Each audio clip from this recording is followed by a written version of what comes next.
Good morning. I'm Roger Kelly George. It's May 3rd, about 6:30 in the morning. I'd like to read Mark chapter 14. It was now 2 days before the Passover and the Feast of Unleavened Bread. And the chief priests and the scribes were seeking how to arrest him by stealth and kill him.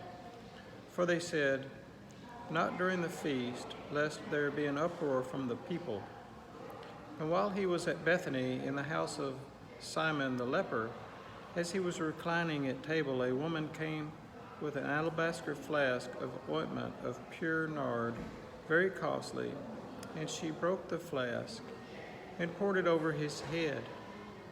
There were some who said to themselves indignantly, "Why was the ointment wasted like that? For this ointment could have been sold for more than 300 denarii and given to the poor." Good morning, Bobby. And they scolded her. But Jesus said, "Leave her alone. Why do you trouble her? She has done a beautiful thing to me. For you always have the poor with you, and whenever you want, you can do good for them. But you will not always have me. She has done what she could. She has anointed my body beforehand for burial. And truly I say to you, wherever the gospel is proclaimed in the whole world, what she has done will be told in memory of her." Then Judas Iscariot, who was one of the 12, went to the chief priest in order to betray him to them. When they heard it, they were glad and promised to give him some money. And he sought an opportunity to betray him. And on the first day of unleavened bread, when they sacrificed the Passover lamb, his disciples said to him, "Where will you have us go and prepare for you to eat the Passover?" And he sent 2 of his disciples and said to them, "Go into the city, and a man carrying a jar of water will meet you. Follow him. And wherever he enters, say to the master of the house, 'The teacher says, where is my guest room, where I may eat the Passover with my disciples?' And he will show you a large upper room, furnished and ready. There, prepare for us." And the disciples set out and went to the city and found it just as he had told them. And they prepared the Passover. And when it was evening, he came with the 12. And as they were reclining at table and eating, Jesus said, "Truly I say to you, one of you will betray me, one who is eating with me."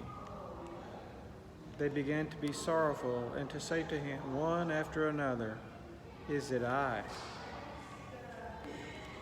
He said to them, "It is one of the 12, one who is dipping bread into the dish with me. For the Son of Man goes as it is written of him, but woe to that man by whom the Son of Man is betrayed. It would have been better for that man if he had not been born."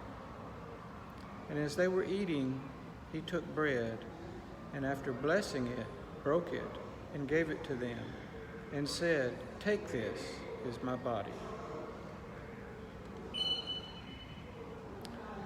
And he took a cup, and when he had given thanks, he gave it to them, and they all drank of it. And he said to them, "This is my blood of the covenant, which is poured out for many. Truly I say to you, I will not drink again of the fruit of the vine until that day when I drink it new in the kingdom of God." When they had sung a hymn, they went out to the Mount of Olives. And Jesus said to them, "You will all fall away, for it is written, I will strike the shepherd, and the sheep will be scattered." But after I am raised up, I will go before you to Galilee." Peter said to him, "Even though they all fall away, I will not." And Jesus said to him, "Truly I tell you, this very night, before the rooster crows twice, you will deny me 3 times." But he said emphatically, "If I must die with you, I will not deny you." And they all said the same. And they went to a place called Gethsemane. And he said to his disciples, "Sit here while I pray." And he took with him Peter and James and John, and began to be greatly distressed and troubled. And he said to them, "My soul is very sorrowful, even to death. Remain here and watch." And going a little farther, he fell on the ground and prayed that, if it were possible, the hour might pass from him. And he said, "Abba, Father, all things are possible for you. Remove this cup from me, yet not what I will, but what you will." And he came and found them sleeping. And he said to Peter, "Simon, are you asleep? Could you not watch 1 hour? Watch and pray, that you may not enter into temptation. The spirit indeed is willing, but the flesh is weak." And again he went away and prayed, saying the same words. And again he came and found them sleeping, for their eyes were very heavy, and they did not know what to answer him. And he came the 3rd time and said to them, "Are you still sleeping and taking your rest? It is enough, the hour has come. The Son of Man is betrayed into the hands of sinners. Rise, let us be going. See, my betrayer is at hand." And immediately, while he was still speaking, Judas came, one of the 12, and with him a crowd with swords and clubs, from the chief priests and the scribes and the elders. Now the betrayer had given them a sign, saying, "The one I will kiss is the man. Seize him and lead him away under guard." And when he came, he went up to him at once and said, "Rabbi." And he kissed him. And they laid hands on him and seized him. But one of those who stood by drew his sword and struck the servant of the high priest and cut off his ear. And Jesus said to them, "Have you come out as against a robber with swords and clubs to capture me? Day after day I was with you in the temple teaching, and you did not seize me. But let the scriptures be fulfilled." And they all left him and fled. And a young man followed him with nothing but a linen cloth about his body. And they seized him. Thank you, Barb, I love you. But he left the linen cloth and ran away naked. And they led Jesus to the high priest. And all the chief priests and the elders and the scribes came together. And Peter had followed him at a distance, right into the courtyard of the high priest. And he was sitting with the guards and warming himself at the fire. Now the chief priest and the whole council were seeking testimony against Jesus to put him to death. But they found none.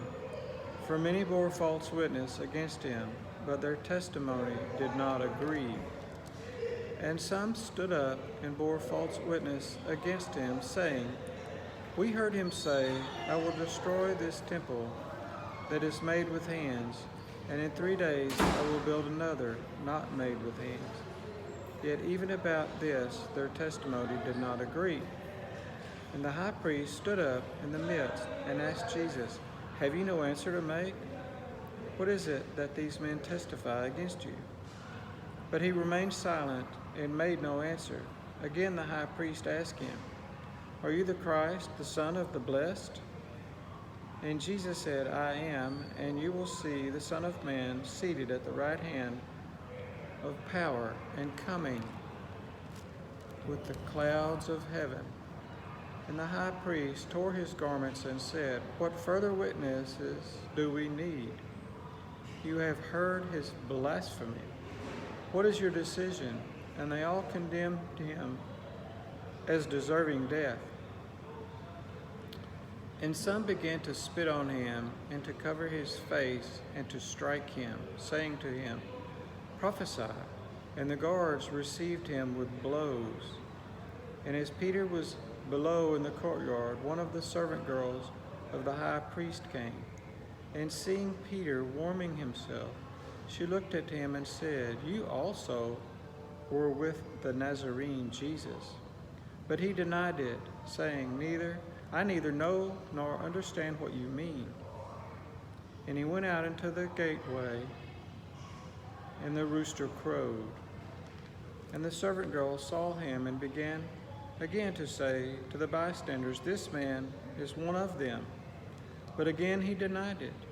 And after a little while, the bystanders again said to Peter, "Certainly you are one of them, for you are a Galilean." But he began to invoke a curse on himself and to swear, "I do not know this man of whom you speak." And immediately the rooster crowed a second time, and Peter remembered how Jesus had said to him, "Before the rooster crows twice, you will deny me 3 times." And he broke down and wept.